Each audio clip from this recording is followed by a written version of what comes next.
All right, everyone, buckle up, because we're diving into Father There Is Only One. And let me tell you, this one's got me intrigued, especially after going through the analysis you sent over. Yeah, this is going to be interesting. It's not your typical, should you watch it or not kind of review. This one really goes deep. It really gets into the nitty-gritty, especially when you consider who directed it. Exactly. We're talking Santiago Segura, the mastermind behind, well, Torrente. Right, and if anyone's seen those films, they know what I mean. Let's just say they're not exactly known for being family-friendly. That's hilarious, but maybe not for the whole family.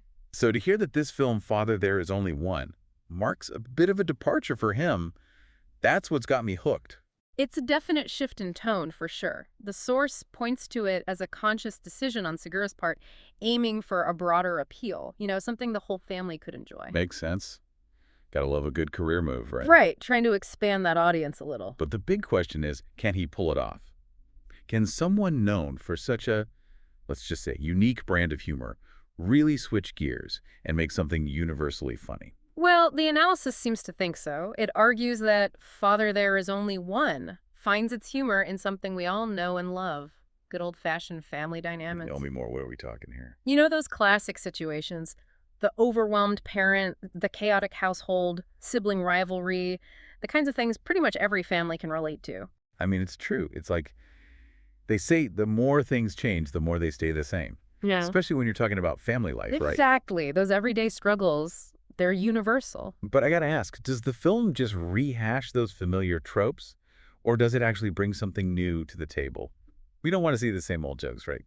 Give us something fresh. That's where it gets interesting. The source points out that Segura injects a modern twist into these relatable situations, referencing things like feminism, social media, even reggaeton culture. Oh, wow. Okay, now we're talking. It's like he's grounding the humor in a very specific modern context. So he's not just relying on those broad, universal experiences, he's also tapping into what's relevant right now. Exactly. And that makes me wonder, are these elements specific to Spanish culture, or could anyone, anywhere, relate to how he's using them for humor? It makes you wonder how much of this humor relies on cultural context versus just being funny because, well, families are families, right? That's a great question, and I think it speaks to what makes the film clever. It's not just about throwing in these trendy topics for the sake of it.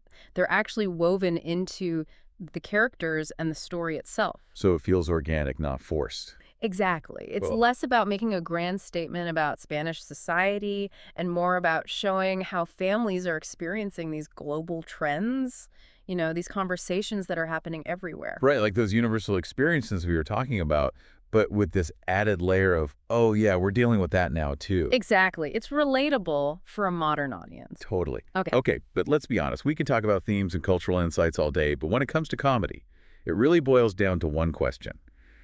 Is it actually funny? The ultimate test, right? And the source seems to agree. They actually use the word accessible when describing the humor. Okay, now, accessible can be tricky when it comes to humor. What do they mean by that? Good point. They emphasize that the film focuses on situational comedy and witty dialogue, but it doesn't go over the top. So we're not talking about crude humor or shock value here, No, it seems like a pretty big departure from that Torrente style. which I have to say is kind of impressive, to balance that with something the whole family can enjoy. Right, but, and this is where that classic Segura touch comes in, the source says his signature wit still shines through, especially in the way he delivers certain lines.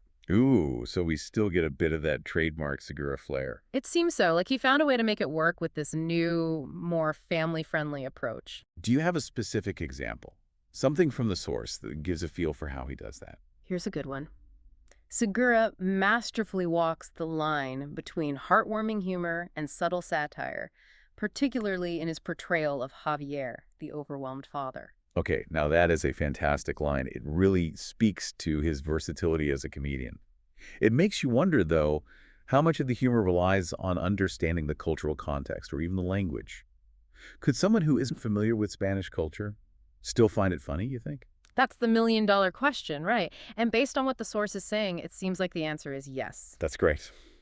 While there might be some jokes that land better with a Spanish audience, they stress that the core humor comes from those relatable family dynamics. The situations, the characters, those are things anyone can find funny. That's what I was hoping. So it sounds like he's really hit on something special here. A film that can be enjoyed on multiple levels. Ah, Okay, so we've got the humor covered, we've got those relatable family dynamics, but the source also hinted at something a little deeper going on here. Something I have to admit surprised me a little. oh. They mention subtle social commentary. Tell me more about that. Yeah, it's not something you always expect from a comedy, right? Like, I'm here for the laughs, but if you can sneak in some food for thought, hey, I'm not complaining. Exactly. And the source makes it clear that it's not like the movie's hitting you over the head with a message or anything. They use the word subtle. And I think that's key here. So it's more like woven into the story, you're laughing along, and then it makes you think, haven't thought about it that way before. That's a great way to put it. It's not preachy, just thought-provoking, which honestly can be way more effective, don't you think? Sometimes when a film is too obvious about its message, it's kind of a turnoff. Absolutely. This way it sparks a conversation, like you walk out of the theater wanting to discuss what you just saw, maybe debate it even. Right. Instead of just telling you what to think. So how does Segura manage to pull this off? Is it connected to those relatable family moments we were talking about? Exactly. The source points out how those family dynamics are what make the social commentary work. It feels organic, like it's coming from a genuine place. All comes back to family, huh? So to sum it up, it sounds like we've got a film here that's funny, relatable, and surprisingly thought-provoking. Did I get that right? You nailed it. And I think that's what makes Father There Is Only One so interesting. It's not just one thing. It can be enjoyed on multiple levels. It's like that saying something for everyone. Right. Some people might watch it just for the laughs, and that's totally valid. But others might find themselves thinking about the themes, the characters, long after the movie's over. And that's the beauty of a good film, right? When it stays with you, sparks those conversations. Exactly. It's not just entertainment, it's an experience. Well said. And you know what? That's what we love here on The Deep Dive, taking a closer look, uncovering those hidden layers. It's all part of the fun. Absolutely. Because you never know what you might find when you dig a little deeper. And on that note, we want to hear from you. Have you seen Father There Is Only One? Hmm. What did you think? Did you pick up on those subtle themes we talked about? Head over to our social media and share your thoughts. We'll be back next time with another deep dive. But until then, happy watching.